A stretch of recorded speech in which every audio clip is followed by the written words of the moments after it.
I'm showing you how to make dark chocolate chips. No, dark chocolate cake. So you can make the cake pop for Dahlia's birthday. So first I have is you put in like your mixing bowl 2 cups of all-purpose flour. 1, 2. And you need 2 cups of sugar, but usually I put 1 cup and 3/4 of sugar. Seems like a lot, but you gotta do. This is a 1/4 cup. 2, 3. Okay. And then you're gonna put the flour, sugar, now cocoa. This is the unsweetened one. Get the unsweetened, okay?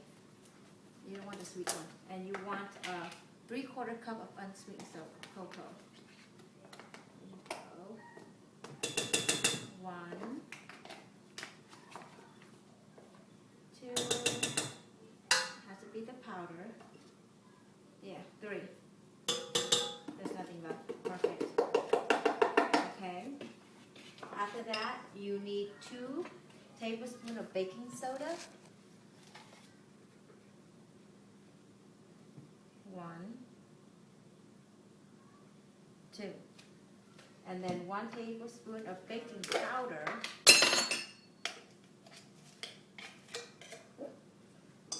And of course, a pinch of salt. This is my pinch of salt. If you want to be really careful, just do half a teaspoon of salt. But okay, then now you mix it up. You're gonna mix it up, okay? Mix up your sugar, flour, and cocoa. Look kind of like that.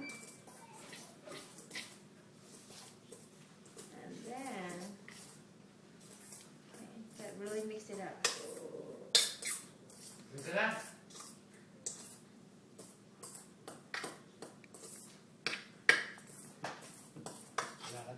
Get that really nice chocolate and powder consistency. See that?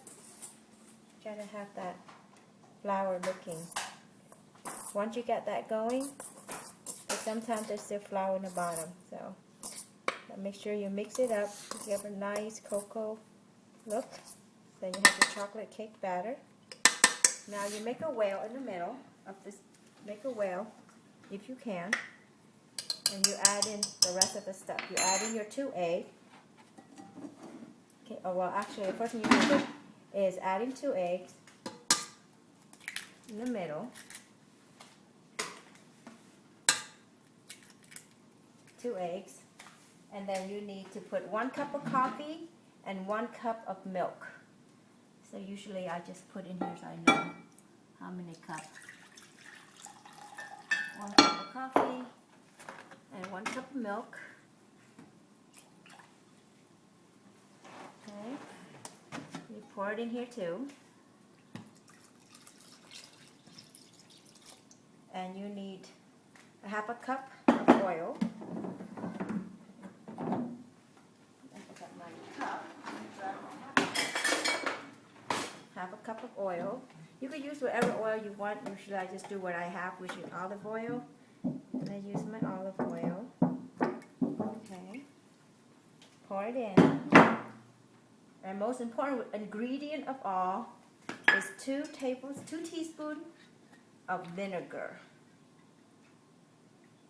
1, 2.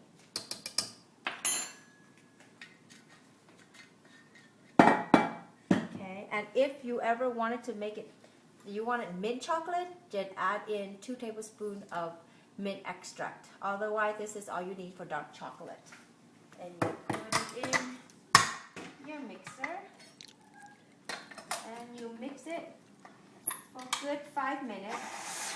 The batter can be a little runny, and that's okay. We're gonna heat up our cake pop maker, okay? There's one here. Heat up the cake pop maker. And I usually have 2, because I usually make a lot. 2 is good for me. And you heat it up. And then once this batter is ready to go, then we're gonna get ready to make our cake pop. Okay, when I get ready to make our cake pop in very soon, couple minutes, we're gonna start doing our cake pop. All right, Joe. So 5 minutes are up. 5 minutes up, and now we're taking out our batter. See, it's very runny. It's not a thick one, and that's okay. And what I do next is you have to get one of these pouring batter cup. It helps a lot when you do cake pop because it pours quickly. And now I have this. Okay. And I got this at Michael, or you can go online for Wilson cupcake batter quarter. You know, I don't know what you call it. So now it's turned green. You notice that it's turned green. You open this up. All you do is pour it in quickly.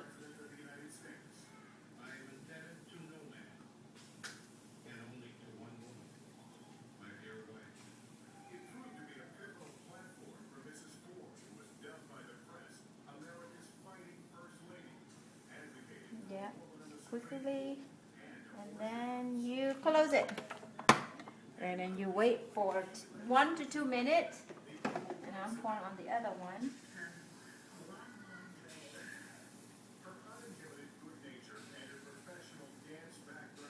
Oops.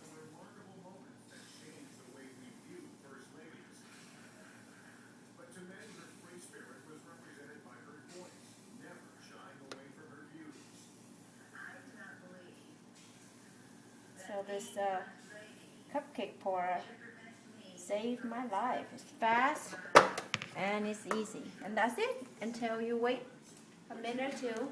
And then when you lift it up to check, you know when it's done. And once it's done, I'll show you. Okay. All right, Joe. It should be done by now. 2 or 3 minutes, but you should check just to make sure.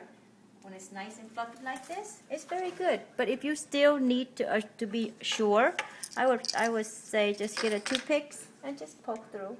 Come out dry, you're good to go. So all you do is use this to get it out. Because sometimes it will be sticky, and that's okay. Take it out. I know it's kind of,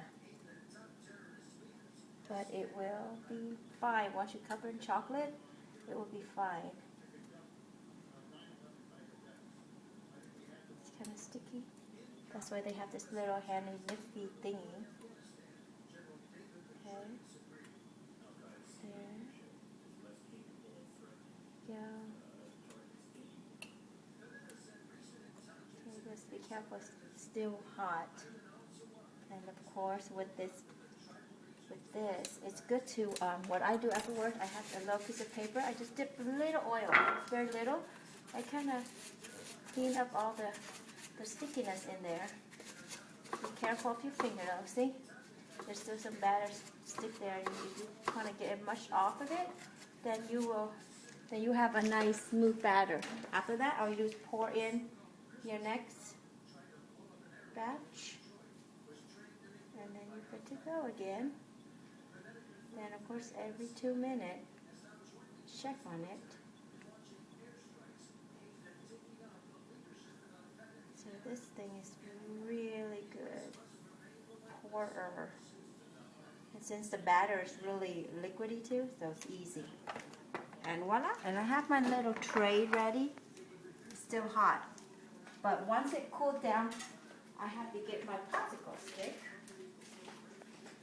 Have my popsicle stick. So once it cools down, all you do is just put the stick in here and just let it sit. Let it cool first. I know, I'm just showing her. There. Okay? And that's how you, and then all you do is put it in the freezer for a day or maybe a couple hours, depending how fast you need to make it. Just keep in mind when you dip it in chocolate, just take maybe 5 or 6 at a time, because if you let it sit, it gets soft. You want it hard so that you can shake the chocolate off. So when you dip in chocolate, make sure you take only like 5 or 6 frozen pops out. Dip it, and then go back and get another 4 or 5. Okay? All right, have fun baking.